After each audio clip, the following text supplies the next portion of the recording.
Hey, everybody. Today we're going to talk about faith.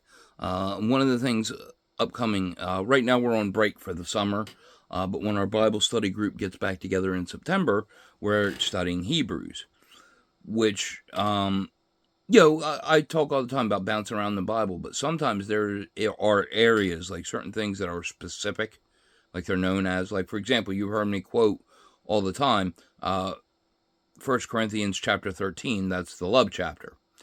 And today we're going to talk a lot about the faith chapter, which is Hebrews chapter 11. Uh, we're going to do verses 1 and 6. All right, in Hebrews 11. To have faith is to be sure of the things we hope for, to be certain of the things we cannot see. And then verse 6. No one can please God without faith, for whoever comes to God must have faith that God exists and rewards those who seek him. Okay. Next we'll go to Romans chapter 10, verse 17. So then, faith comes from hearing the message, and the message comes from through preaching Christ. That's the good news wording. In most other versions, it's worded the word of Christ. Basically, it's, again, getting into the Bible, reading your word. We're going to go into James chapter 2, verse 17. So it is with faith. If it is alone and includes no actions, then it is dead. And some other people quote that as faith without works is dead. We are saved by faith, not works. However, faith produces works. Again, faith without works is dead, meaning if you have true faith, you want to do the right thing. You want to do good by others. That's what that boils down to. And for the last one, we're going to go to 2 Corinthians chapter 5, verses 6 through 8. So we are always full of courage. We know that as long as we are at home in the body, we are away from the Lord's home.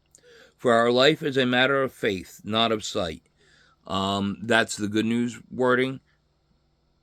Other ones say, walk by faith, not by sight. You'll recognize that famous quote. We are full of courage and would much prefer to leave our home in the body and be at home with the Lord. Again, another expression, if you've heard, to be absent from the body is to be present with the Lord. This is all comes together, and this is my biggest issue with people that are anti-Christianity or anti-Bible.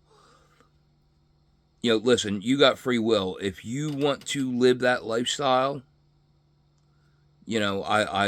I'll pray for you. I wish better for you. I'm here if you want some help, but do you? You have free will. I am not here to interfere with it. However, do not encroach on the free will of others, because some people need that glimmer of hope. All right, we are designed. There's a group called Plum, and they sing a song called "God-Shaped Hole." It was actually featured in the movie Bruce Almighty. But anyway, that song is very accurate. And that's from experience. I had a hole most of my life, and I tried to fill it, and I've tried to cram all kinds of stuff in it, and nothing fit right until I got back into my faith. And that's what finally filled that void. That's what brings us to where I am today. This is why I do what I do. That is, my testimony. Faith is important. That's where that connection comes from, that relationship. You have to have faith that, he's there and listening. He is. I can, but I can sit here and tell you till, I'm blue in the face that God exists. I have had my personal experience. I know that to be true. I've seen irrefutable proof for me, but that doesn't change for you. We each have to have our own experience. But still, if you're curious about what faith is and how to find it, hopefully this helps. As usual, take care of yourself, try and help take care of each other's, and I'll see you in the next one.